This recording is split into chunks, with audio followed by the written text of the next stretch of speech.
Hello and welcome to Behind the Scenes. I'm your host, Sean Malone, the creative director for the Foundation for Economic Education and creative director.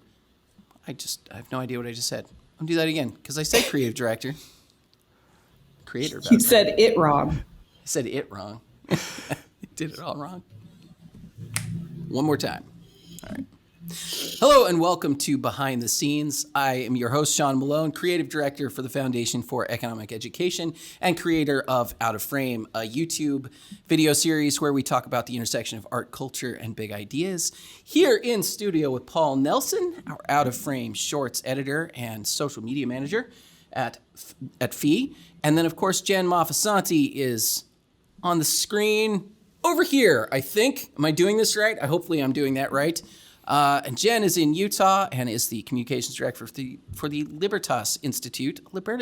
I've done this so many times, and I still screwed up. Still wrong, too. It doesn't work right for me. Libertas. Why did he do it that way? What is wrong with Connor? Because he's Connor. He had to do it that way. Language, I guess. Had to make a word that's a normal word that I could normally say into a word that I can't normally say. Now you're thinking about it. I know. Now I'm in my head about it. I can't get it out. Now I'm in your head. Yeah. See? Yeah. Well, Connor's in my head. If that guy walks by in your background, you should I don't know. Give him like an Italian. Yeah. One of those. Yeah. One of these. Or this one. This is another good one. Jen, of course, is largely Italian, and the family is Italian, so it will not be cultural appropriation. It's fine. It's fine.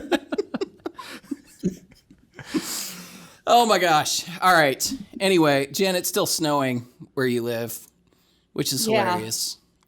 Because my house just got everything nice done to it. It's landscaped, but that's because I'm selling my house, which is weird, and it's the first time I've ever done that. First time that's ever been an option in my life to sell a house.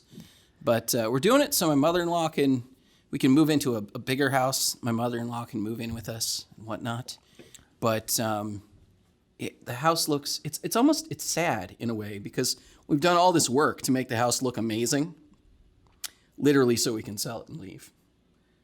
Just it's a little bit bittersweet because you just go, man, I could have made this house look this good before. I lived in squalor. I lived in squalor this whole time. Yeah, I don't know. It's looking great though. There's nothing more satisfying than watching power washing. And if you ever, there's some YouTube videos, many YouTube channels that do millions and millions of views just on power washing. Maybe we should do that. Will YouTube block that? It's wholesome. It's wholesome content that there's YouTube can't find a way to get mad at. I hope. Maybe we could whisper iPencil in the background. Yeah, just read iPencil while power washing. I think we found it. And even you couldn't figure out how to put together this power washer. It's got parts from all over the world. It's got a nozzle made in Mexico, and it's got this. Look at that. The hose is made in China, and we've got this piece that was assembled in the United States, but parts of it were made in Canada. Then you just calmly power washing things. I'm in. Look, you guys would watch it. Everybody would watch it. It's a million view idea. I would watch it. I do watch it. I watch power washing videos all the time. Like basically, if I want just a really calming YouTube experience, I'll put on a very satisfying power washing video. And man, anyway, even better in person though is the main thing. Even better in person. I like the ones where they rescue antique tools. Oh, I love that. That's restoration very stuff. Zen. Yeah. But specifically tool restoration. I love the tool restoration stuff. Although I happened to watch one of those videos recently, and it was a long video, like maybe 40 minutes long, where the guy did an entire Soviet motorcycle. that was just it was totally rusted out. Every part of it was in terrible shape. It had a sidecar that he completely redid. Oh, impressive. Like that is amazing to me. Like those kinds of skills. Like I don't have anywhere near. I mean, Yeah. That's just gone a totally different direction in life. Not my cup of tea. I mean, I like watching it.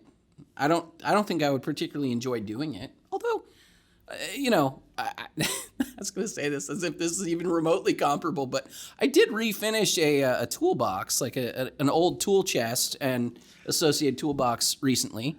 And, yeah, I really can't compare the two. they're really not the same. First step. I did okay at that. Actually, it looks pretty good. But, yeah, I don't think I'm jumping into the motorcycle restoration, the 60-year-old motorcycle thing. Yeah, probably not. Anyway, how you guys doing? Well, I just got back from a cross-country road trip with the entire family. Wow. Went to Kansas to see my extended family, and just had a great time. But I found it was driving in a car with a 4 and a 2-year-old for 14 to 15 hours. It's a lot. Yeah, it sounds like a lot. It makes you think about life choices. It does. I mean, I'm going pretty soon. I'm going to Nashville, which is only 4 hours. 4.5 hours maybe, and B, just with friends. It's gonna be fun. That Cashville. feels like good life choices. Having a bachelorette party? No, that's not happening. that feels like it would be bad life choices if I made it back to like a bachelorette party of some kind. No, we're just gonna go hang out. Nice. It's gonna be good. So I do have a question for you guys. Yeah, You guys, I love ranking things. I do. Yeah. Favorite states? Favorite states? Wow, this is a good one for me. I've been to nearly every state. Yeah, I know you guys are well traveled. I've the only states that I have not been to are Maine, Vermont, New Hampshire. I believe that's it. I feel like you should go there. I believe that. It'd be easy. Knock it off the I list. could knock out that whole region pretty. You got the hard pretty ones quickly. done. Favorite states? Alaska's up there for me. It's gorgeous. Alaska's, wow, it's an impressive place to be. That's probably, yeah. So I'm gonna go with Alaska. I grew up in Washington State, and Washington I would put in very similar category to Alaska in certain ways. Just gorgeous place to be. Montana, very similar. You're maybe noticing a theme here, which is like Mountains. Vast, expansive, mountainous, tree-covered states. I'm trying to think. God, I don't know. There are cities in other states that I really particularly like. But like, because I could say Florida, but I don't like the entire state of Florida because a lot of it is actually awful to be in. But some parts of Florida are fantastic. Mm-hmm. But same with Georgia. Like I actually really like Georgia. We live here. But like I don't care about most of it, but there are like pockets of Georgia that I think are really fantastic. Tennessee and Kentucky also. That's just real Very beautiful. real Underrated. places. Underrated. Especially Kentucky. Yeah, especially Kentucky. Kentucky is one that I've probably driven through more than I've actually like hung out there, but it's gorgeous. I mean, I would say just in general, like regionally, like the Smoky Mountains are phenomenal, and that's kind of there and then up into Kentucky. Very, very, very nice. I don't know if that was 5. I don't know if I even Roughly. ranked them, Roughly. but I'll leave it there. Mountainous, tree covered, beautiful natural states. That's where I'm at. There you go. Which by the way, mean, you'd like, think what that you'd think that Colorado was on that list, but it's not because it's totally dry, and like it's just not as cool, not as good as Montana. You like your mountains wet. I get it. Jen, your ranking, or I mean, like, what kind of criteria are we using? Your own. here? When it comes, I mean, I just made my own comes up to, just like, there.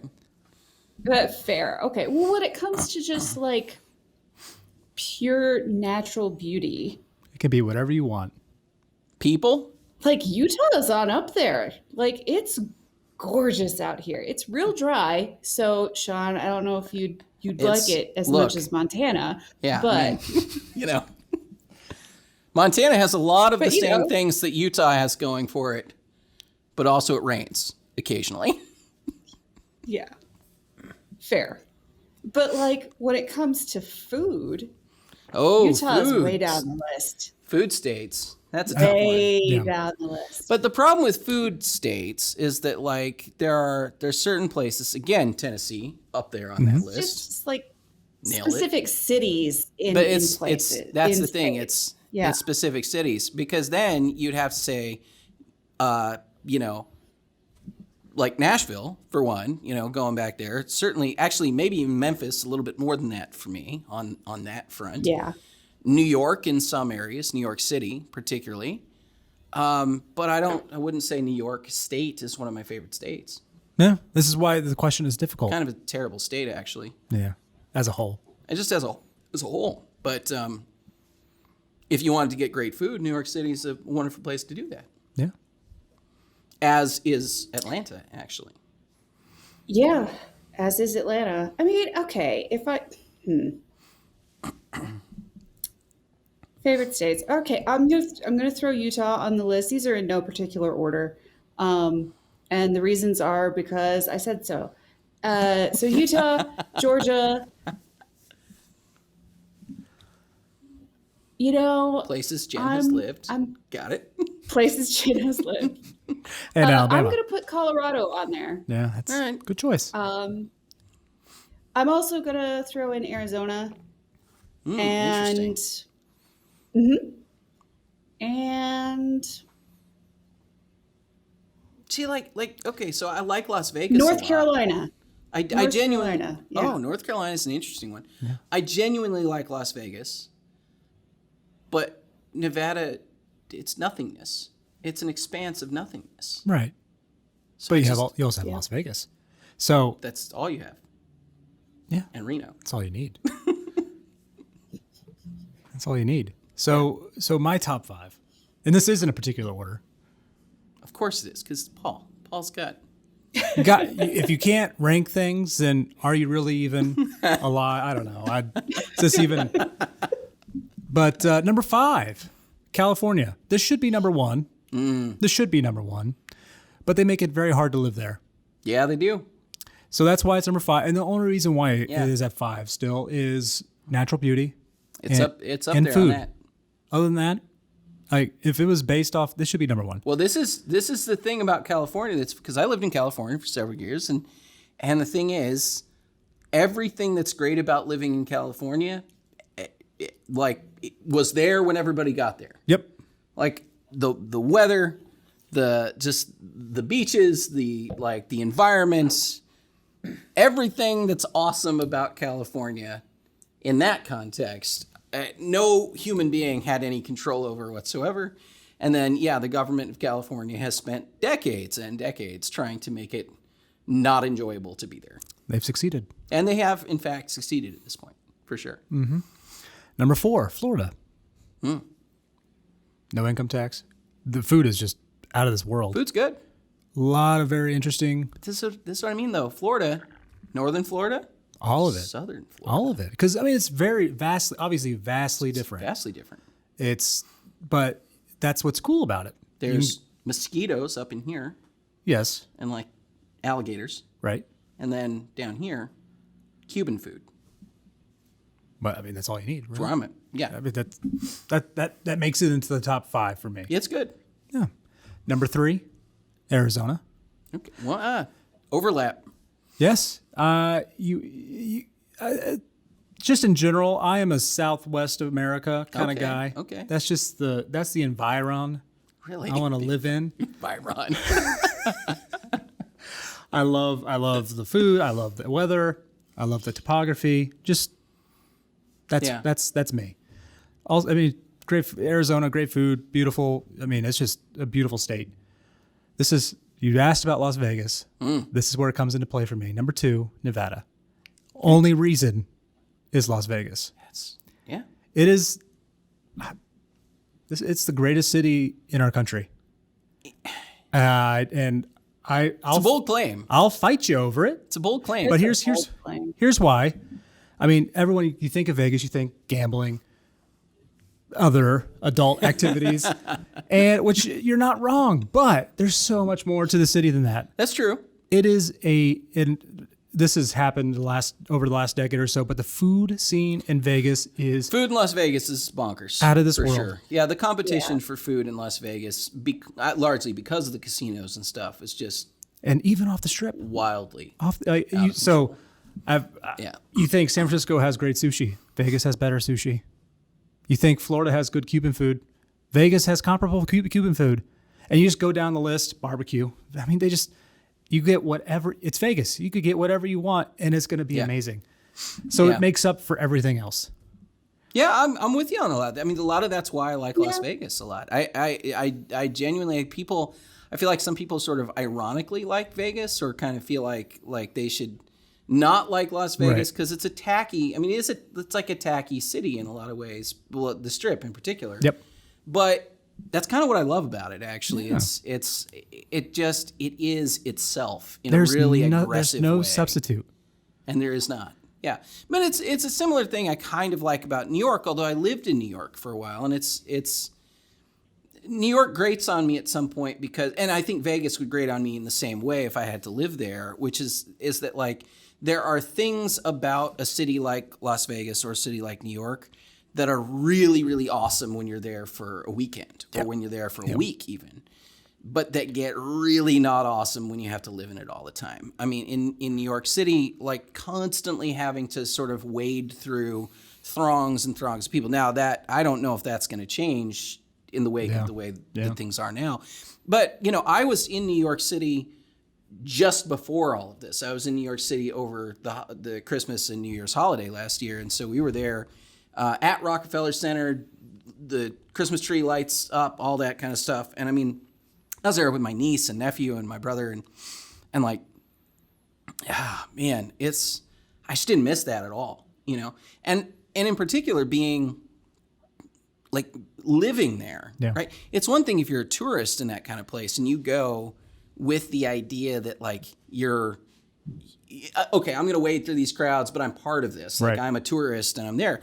But now imagine you just have to get to your job. Right. And that's what you got to go through to like get to, whatever, or go to Best Buy or, hit up the, the Target or whatever that's nearby. Like it's the only thing that you can do. And it's just such a pain, and, there's a lot of other stuff that's kind of frustrating about New York after a while. But like, yeah, as a city to visit, it's an awesome city to, hang out in for a little while. Vegas is kind of the same way, I think. But I love it. Better weather. And in general. Better weather. Yeah. And last, well, obviously not least, number one. This is very subjective, but it's my number one. Kansas. Oh. Who would have thought? So I didn't even put Nebraska on the list there. Kansas? I don't like Nebraska. I don't have anything against it, but Nebraska's fine. Not as nice as Kansas, but it's so Kansas I feel like Kansas gets a bad rap. We have Wizard of Oz. I've heard all the jokes. Oh, I've heard all the jokes. I've told some of the jokes. Yeah. For sure. Not in Kansas anymore. I get it. I'm from the city where Get the Heck Out of Dodge originated from. I'm from Dodge City. That's the saying literally came from there. I know, yes, we ride our horses everywhere. But when it comes to underrated scenery, Kansas is up there. You have wide open spaces, beautiful sunsets, beautiful sunrises. The people are nice. The food is actually very interesting because you got pockets throughout the state of just different communities based off refugees, immigrants, and also just and even going back to the other with Germans, Swedish people, I guess Swedes. But then you have the thing that just puts it over the top. And that's Kansas City barbecue, which is the best style of barbecue in the world. That is 100% false, but all right. Not correct. It is finger-licking good. Not correct. I mean, that is correct. Sorry, I don't want to disagree that Kansas barbecue is not tasty. It's fine. It's good. But I mean, if we're gonna have that battle, I mean, you're missing your Texas, first of all, which is a huge problem right off the bat, and secondly, Memphis. Memphis is. It's fine. It's like it's a wannabe Kansas City. No, it's not. No, look. All right. We're not gonna solve this issue. We're like 10 minutes into this, 15 minutes into this. We gotta talk about off the rails, all right. Wildly off the rails. We're gonna have to talk, but I will talk about as much of a segue as I can get here, which is the slightest of segues. But I'm gonna get it with the immigration. That's what I'm getting. Yeah. Because we're gonna be talking about a show on Amazon Prime today, which is let's call it a satirization, perhaps, of Superman and the idea of the immigrant superhero, sort of where this sort of starts with the show Invincible on Amazon Prime.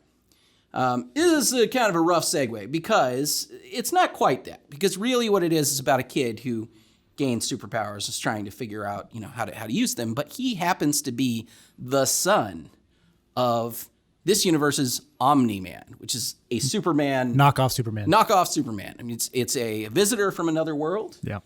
Who maybe less so because his world was dying, but more so because he was sent there by his planet to be the protector of Earth, and he is just ludicrously powerful. He flies. He's super strong. He can do all the things that Superman can do, more or less. And he has a son who is now about 17, 18 years old, named Mark, who is like one of Jen's sons, who is just now getting his powers for the first time. And so a lot of the show is centered around the idea of Mark trying to kind of figure out who he is. What does he believe? What does it mean to be a superhero?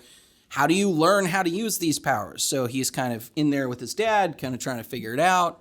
The universe has a whole bunch of other characters as well that are very much clones of Marvel and DC superheroes. A lot of DC, probably a little bit more.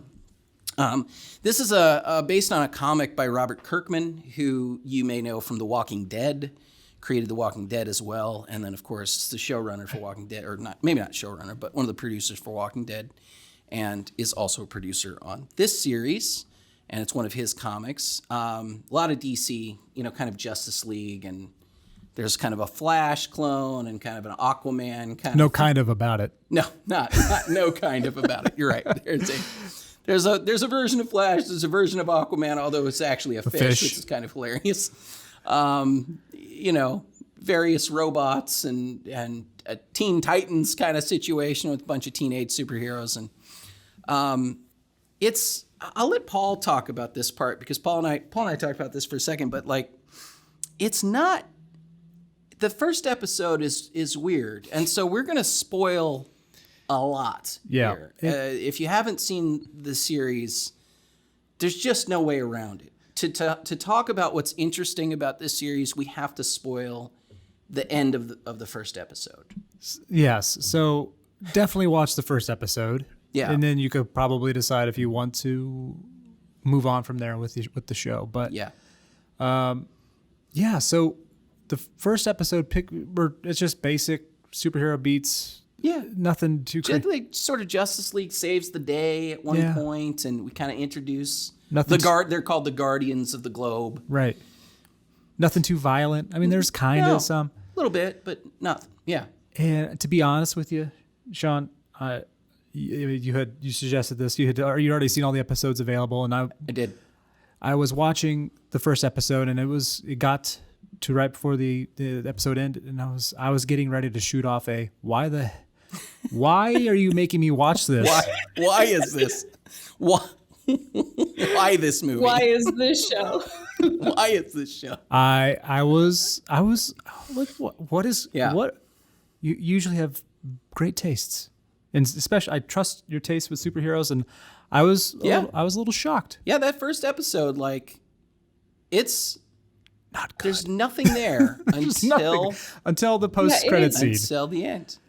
It is bog standard right up until the very end. Yep. And that's, I think, the point, right? So, again, sorry, everybody. I'm going to spoil the heck out of this.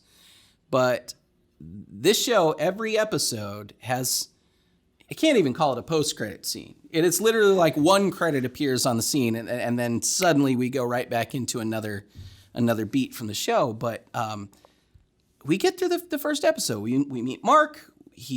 I think he gains his powers at the end of it. It's basically like he's at dinner and his dad's kind of like, "Oh, have your powers come in yet?" "No, I can't do anything," whatever. And he's feeling bad about it. He's kind of living in his, I mean, look, it'd be tough living in the shadow of Superman. I mean, it's pretty rough, right? And by the way, the Lois, the Superman and Lois show on the CW is kind of exploring that territory as well, because he's got two sons who are kind of trying to deal with the same issue. But it's like, so fine, whatever. It's, not that much happens.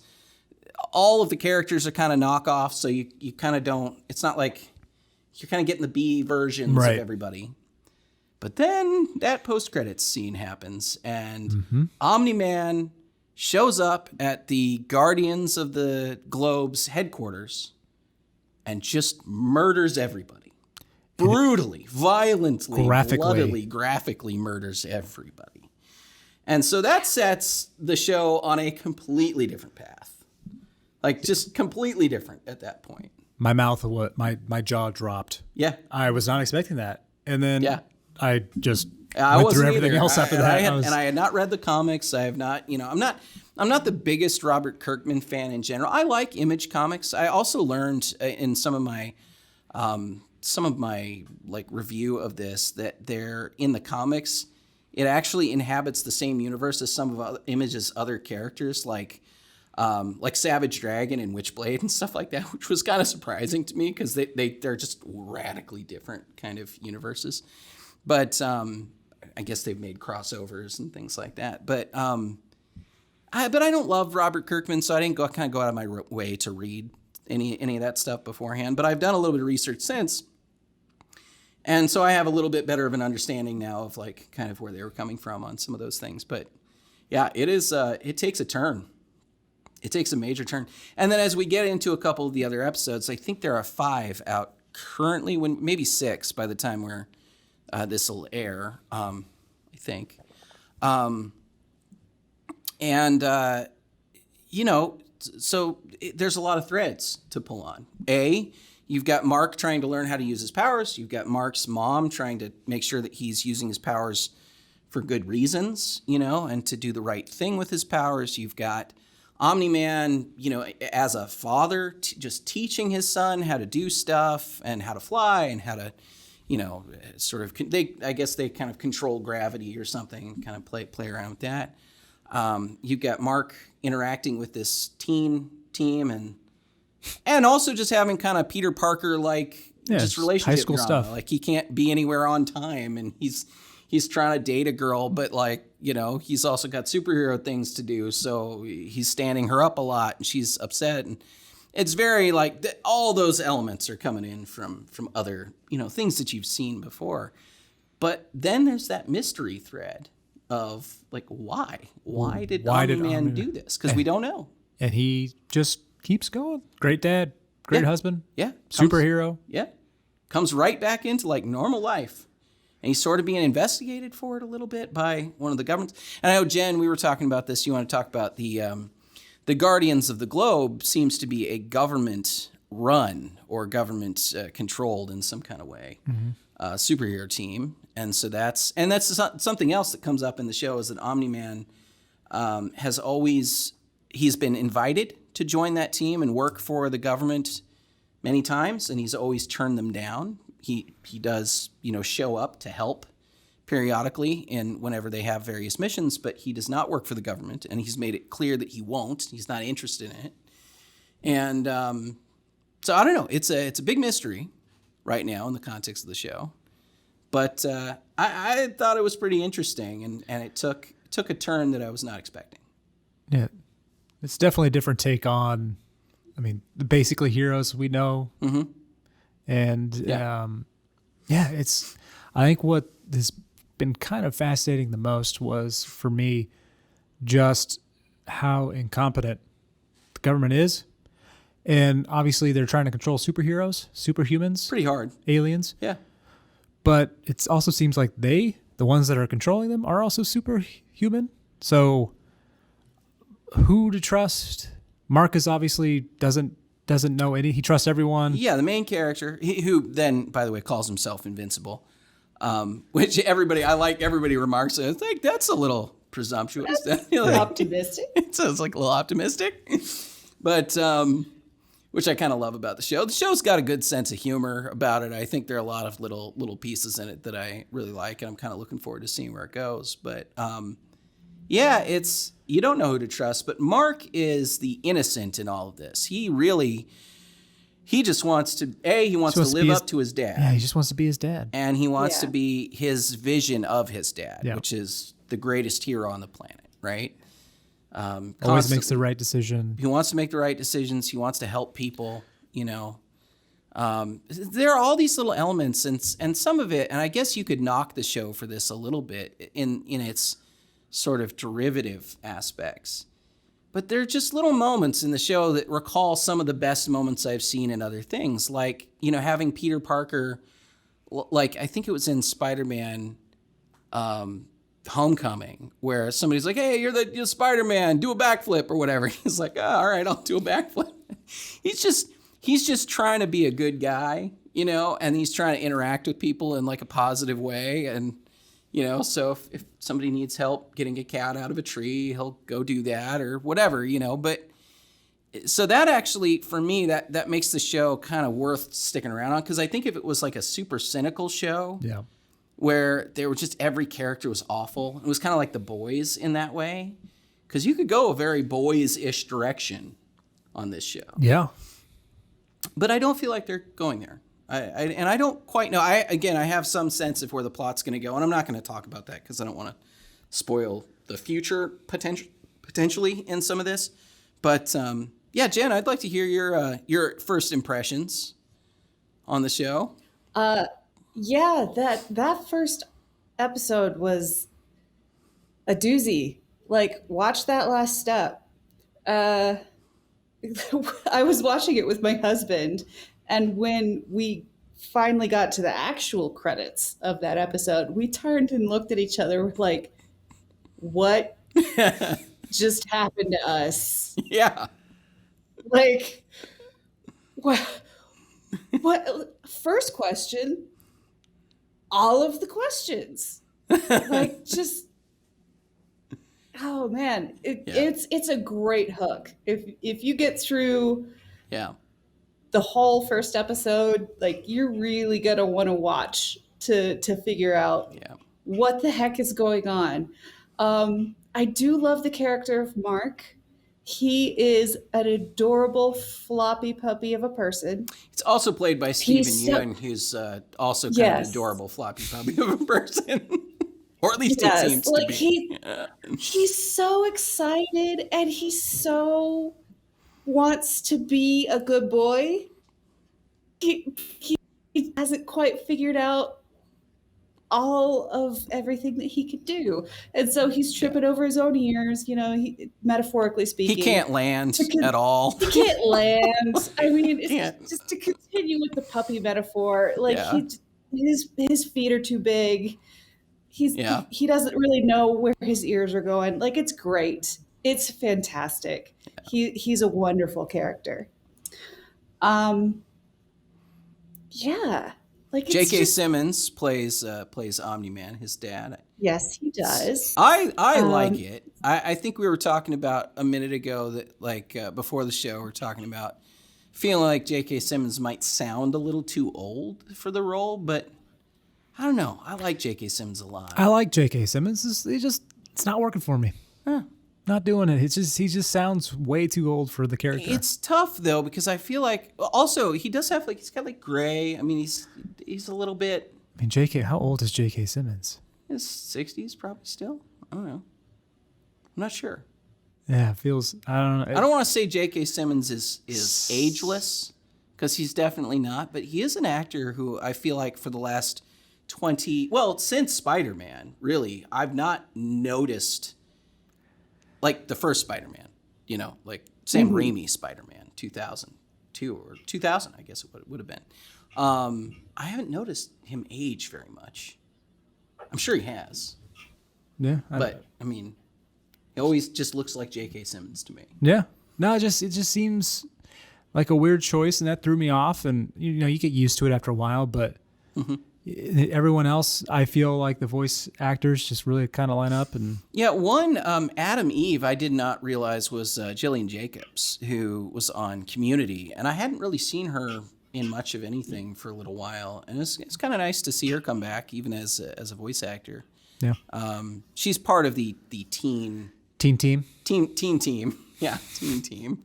And Jason Mantzoukas, who I also, by the way, talking about age inappropriate actors, he does not seem appropriate for a teenager. No.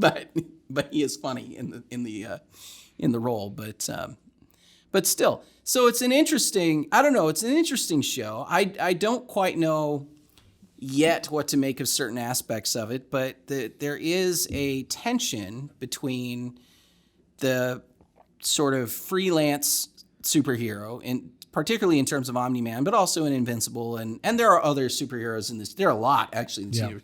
This universe is a little bit flooded with heroes And villains. and villains, but maybe too many. You know, It's kind of funny. well, it recalls to me a little bit of The Tick. If you guys have ever, The Tick is just, there's so many heroes. Everybody is superpowered, and the city's just getting destroyed all the time. And in The Tick, it's, you know, it's played for laughs because it's all comedy and it's all kind of Dadaist and ridiculous and everything is absurd. But here it's like, man, I would hate to live in this city. Yeah, right. This is be the worst city to live in imaginable, because you just have literally any day, and happening quite a lot to you, probably several times per year, you would just find yourself stuck in a superpowered battle of some kind. And your car would get destroyed, your house, your office. Interdimensional aliens just pop up. Interdimensional aliens show up multiple times. Week and a half. Over the course of a week, yeah. They just keep coming back. Oh, man. This show has a interesting, can't speak. It reminds me of Rick and Morty. Yeah, there's a little bit of that. Because at least with later seasons with Rick and Morty, there's a little bit more of a mystery of what's going on. Why are there more than one Mortys? Right. I mean, there is, but it's infinite Mortys. Is infinite Ricks on infinite worlds. Is the Morty the same Morty? I don't know, but there's that one. It's pretty. Both shows are very vulgar. Yeah. Deal with adult situations. Yeah. But it also is pretty much just trying to be a little bit funny. Yeah. Yeah, and like I said, I think this show has a sense of humor to it, which is nice. But the other aspect of it is, as we said, like sort of the government kind of controlling the superheroes as well, and it's not totally clear. Certainly not yet in the show. It's not very clear whether or not that's a good idea, because there's a reason that Omni-Man attacked the Guardians, for one. I have a sense from the comics of what that reason is, and I'm not going to talk about it here. And so it may not have anything to do with them being bad necessarily, but it's but at the same time, like, you see all these kind of teams, and it is a little cynical about the government run superhero teams, because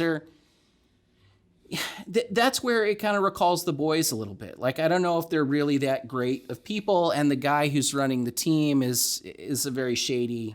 Yep. I wouldn't even call him a Nick Fury type of character. He's more of like a Charlie's Angels kind of like. Kind of a cross between the two. Yeah, a little bit. Yeah. Bosworth? What's his name?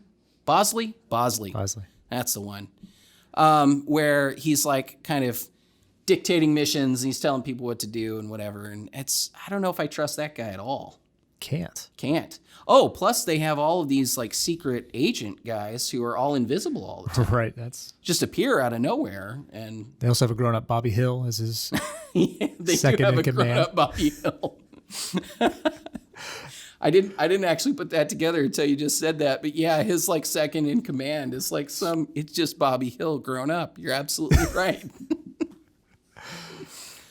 Oh man. So Jen, would you want to live in a world where the government runs your superhero teams? I don't want to live in a world where the government runs like anything, much less superheroes. Like, Yes, but There we go. what about the thing of it children? is- what? Yeah, what about the children? Can't you? Yeah.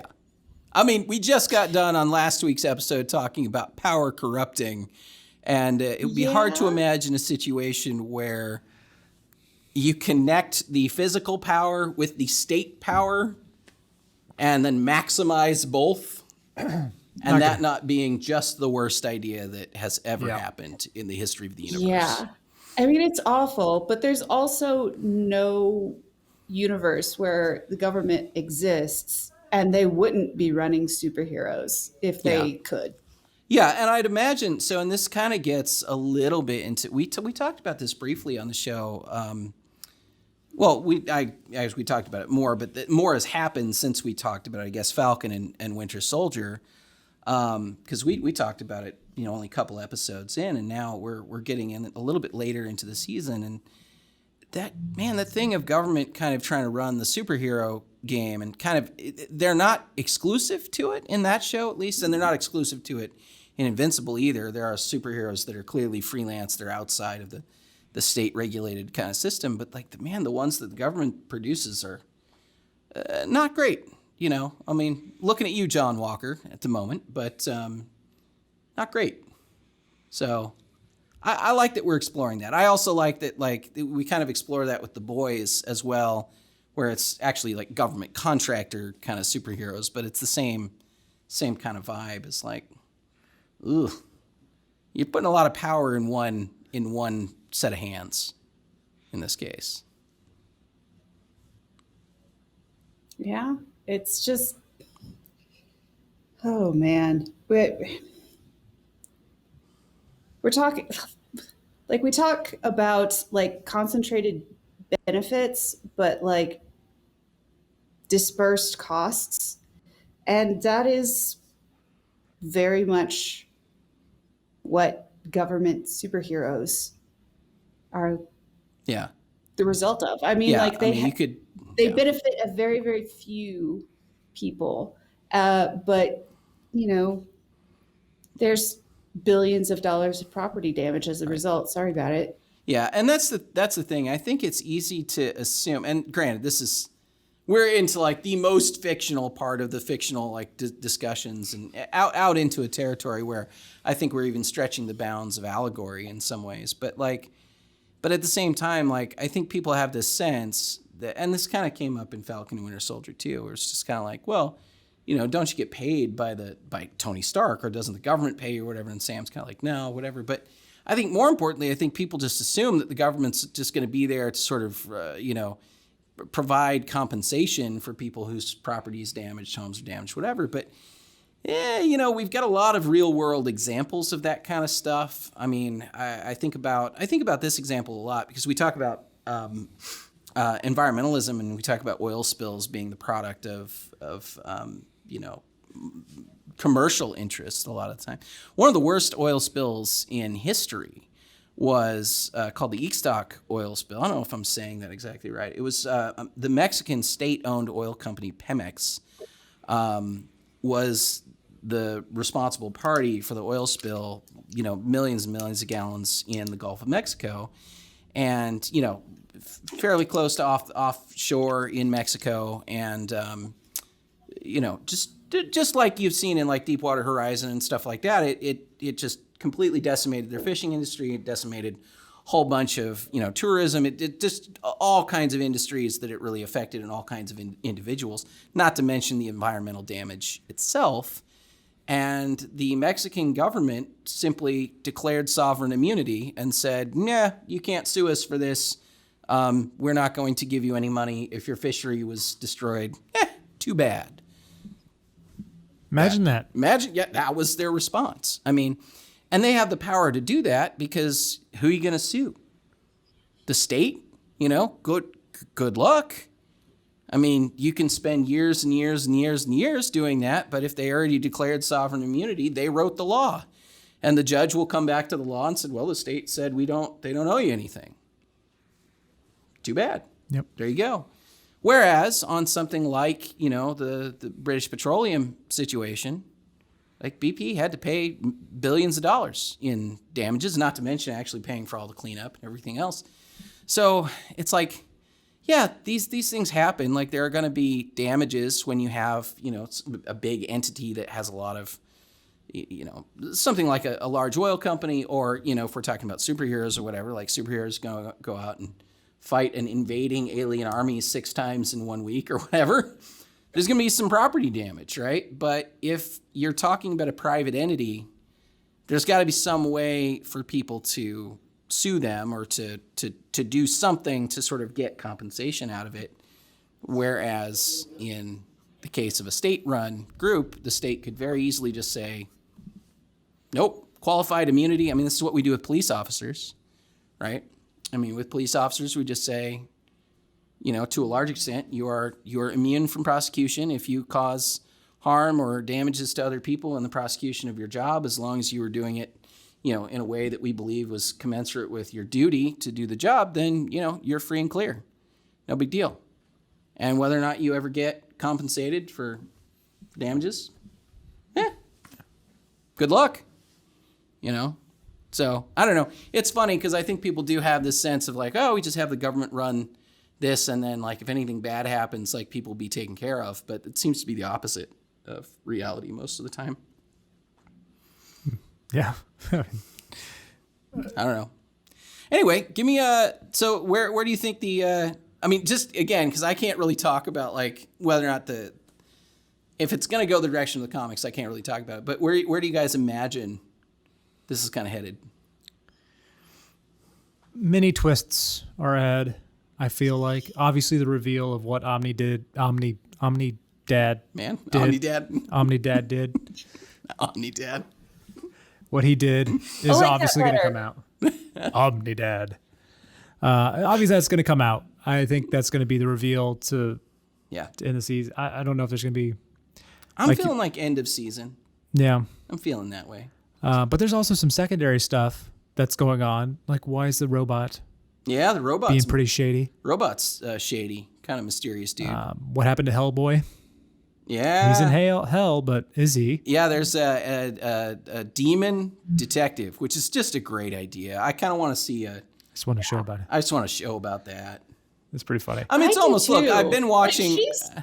yeah. He's fascinating. He is.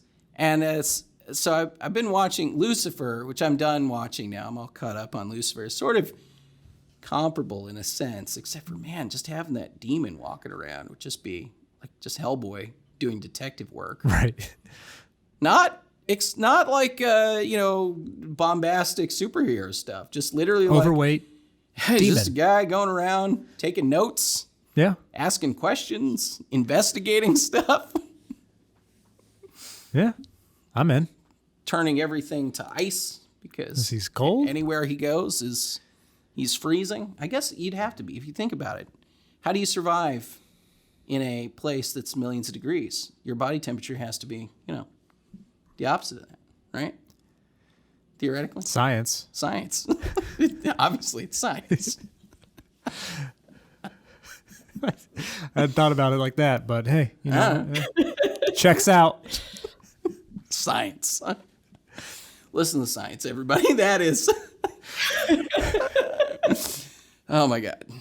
I'm sorry. All right, Jen, final thoughts on Invincible before we move to our next segment. In ways, it is very delightful.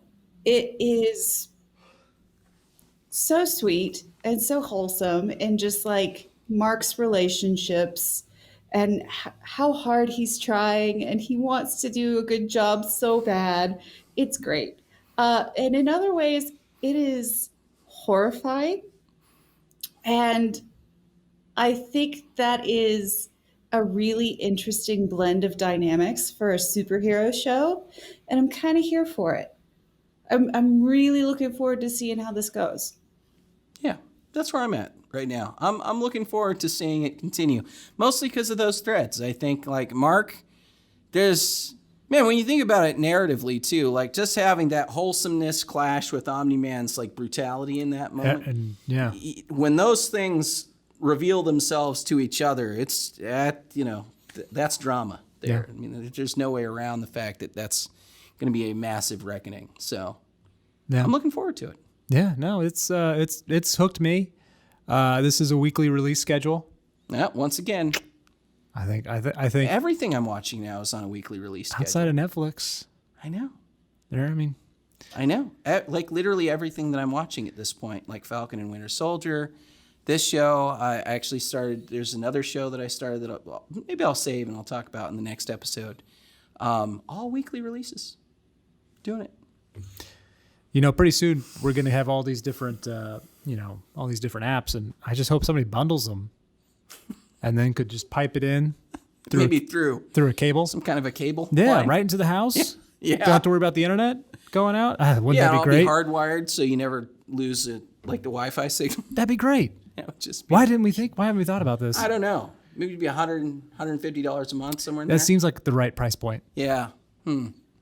Well, on that note, hopefully we weren't being too subtle there at all, but on that note, I think we'll end this part of the show here. For everybody who supports us on Patreon and Subscribestar, and if you don't and you like the show, patreon.com/outoframeshow or subscribestar.com/outoframeshow. Please, check us out there and show us some support. But for everybody who is already supporting the show on those platforms, stick around. We are going to continue with another segment that's just for you. We're going to be doing more Q&A this week. We got through one whole question last week. And hoping to maybe make that number at least 2 this week. Hopefully we'll bump it up. We got tons and tons of great questions from our Discord mostly. We've got some good ones from Instagram and from Patreon itself, but also our Discord has been growing and growing, and it's actually open to anybody. We do have a channel that is supporters only, but Discord in general is open to everybody, and we'd love for everybody to check it out. So. Thanks for watching, listening, checking us out on YouTube, and of course, see us on all the social medias. And if you want to check out what we talked about on the show here, check the links below. But thank you so much. We'll see you next time.